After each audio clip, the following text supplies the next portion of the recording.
start with our second poem, An Elementary School Classroom in a Slum. This is our second poem, written by Stephen Spender. He is a writer who writes poem on social injustice, which he sees in the society.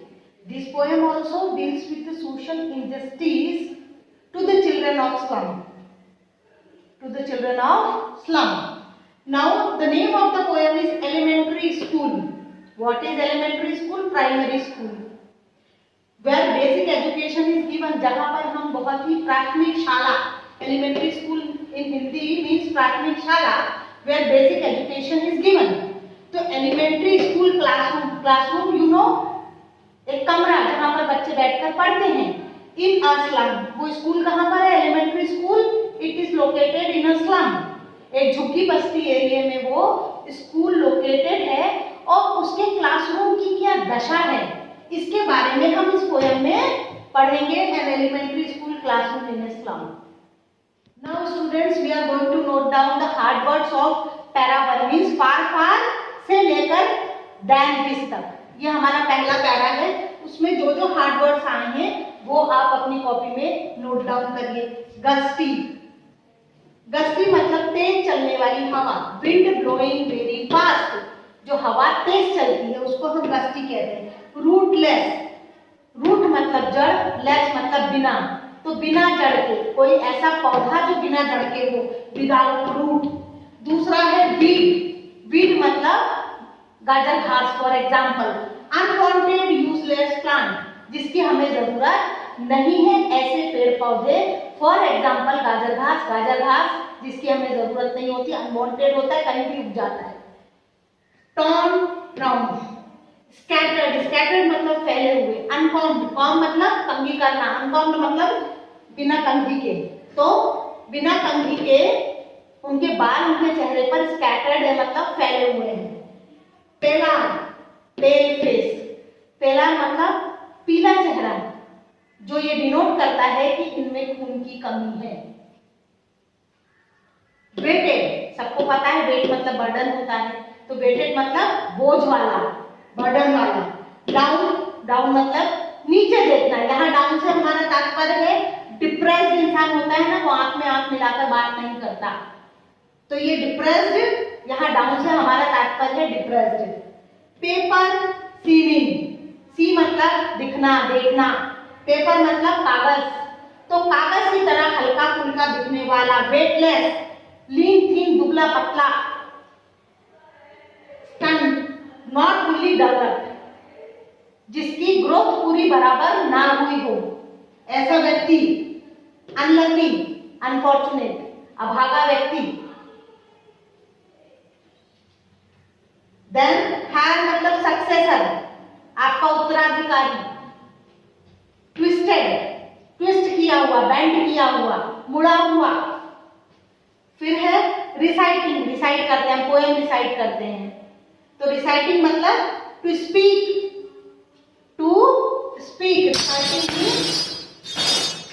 Reciting means to speak loudly. जोर जोर से किसी चीज को बोलना बार बार. To speak loudly. नाइल्ड मतलब नॉट वाला, नॉट गठान बंधी हुई. यहाँ पर गठान से तात्पर्य है डिसीज का नाम है, गठियाबात जिसको हम कहते हैं. तो शायद गठियाबात में गांठ बन जाती है, जगह जगह पर क्लॉटिंग्स हो जाती हैं, तो उससे रिलेटेड है ये. रिसाइटिंग मीन्स इनुमरेटेड, बार बार वही. To speak loudly, to repeat. और डिम मतलब नॉट क्लियर, धुंधला सा. कोई भी चीज हमें डिम दिखाई देती है मतलब धुंधली दिखाई देती है. अब हमने पैरा 1 के सारे हार्ड वर्ड्स अपनी कॉपी में नोट डाउन करें. अब आपने बुक खोलना है. बुक खोलिए और लाइन बाय लाइन इस पोएम का ट्रांसलेशन इन हिंदी देखिए. आपको हार्ड वर्ड्स पता चल गए, इंग्लिश में भी और हिंदी में भी. आपने ब्लैक बोर्ड से नोट डाउन कर लिए सभी ने. उसके बाद अब आप बुक खोलिए अपनी और बुक में लाइन नंबर 1 देखिए. Far from gusty waves this children's faces. अब जब राइटर स्टीफन स्पेंडर जब क्लासरूम में जाते हैं, एक स्लम है, एक झुग्गी बस्ती एरिया है, वहां के जब वो क्लासरूम में जाते हैं और क्लासेस में बच्चों को जब वो देखते हैं तो उसके बारे में उन्होंने डिस्क्रिप्शन मतलब वो बच्चों का वर्णन किया है कि वहां पर बैठे हुए बच्चे उन्हें कैसे दिखाई दे रहे थे। Far from dusty waves the children faces, इन बच्चों के चेहरे कैसे दिखाई दे रहे थे। चिल्ड्रन जो बच्चे वहां क्लासरूम में बैठे थे उनके चेहरे कैसे दिखाई दे रहे थे, जैसे तेज हवा से उनके बाल बिखर चुके हों और बहुत ही अनटाइडी दिखाई दे रहे थे। नीटनेस क्लीननेस के साथ वो स्कूल नहीं आए थे, वो अनटाइडी दिखाई दे रहे थे, उनके चेहरे बिल्कुल साफ सुथरे नहीं थे, बाल उनके तरीके से बंधे हुए नहीं थे। Far from gusty where the children faces like rootless weeds they had turn round their pallor, pallor मतलब पीला चेहरा, टर्न अराउंड मतलब स्कैटर्ड, उनके बाल उनके चेहरे पर पूरी तरह से बिखरे हुए थे। ऐसा लग रहा था कि किसी तेज हवा का सामना करके आए हो तो वो हवा ने उनके बालों को उनके चेहरे पर बुरी तरह से बिखेर दिया हो और वो उसी हालात में आकर क्लासरूम में बैठ जाते हैं अनटाइडी तरीके से। The tall girl with her weighted down head, एक लड़की का डिस्क्रिप्शन कर रहे हैं वो जो उस क्लासरूम में बैठी है, लंबी लड़की है, टॉल लड़की है, लेकिन उसका चेहरा डिप्रेस्ड है, नीचे की तरफ देखती है, ऐसा लग रहा है कि उसके सर के ऊपर बहुत ज्यादा वजन रखा हुआ हो जिसकी वजह से वो ऊपर नहीं देख पा रही है। तो उसके नीचे देखने का कारण उसका डिप्रेशन है, जिसको ये कहा गया है कि परेशानियों का बोझ, वेटेड डाउन हेड। तो वेट के सिर पे कोई वजन तो नहीं रखा होगा, यहाँ वजन से तात्पर्य है परेशानियों का बोझ जो वो अपने सर में महसूस कर रही है, जिसकी वजह से उसका सर जो है झुका हुआ है। फिर दूसरे बच्चे का द पेपर सीमिंग बॉय, एक लड़का दिखा उन्हें, लीन थिन, बिल्कुल दुबला पतला, हल्का, इतना हल्का है उसमें कोई वेट ही नहीं दिखाई दे रहा है, ऐसा लग रहा है जैसे कागज का बना हुआ हो, दुबला पतला सा।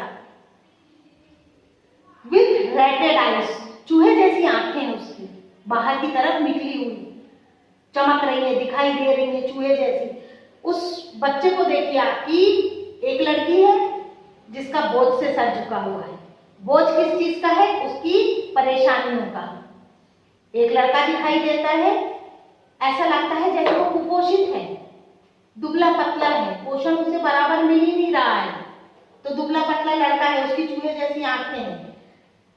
द शंटेड अनलकी हैड्स, ये जितने भी अनडेवलप्ड है, शंटेड मतलब अनडेवलप्ड है, इनकी ग्रोथ प्रॉपर हुई नहीं है कुपोषण के कारण, तो ये सारे अपने माता पिता की बीमारियों को अपने साथ लेकर चल रहे हैं।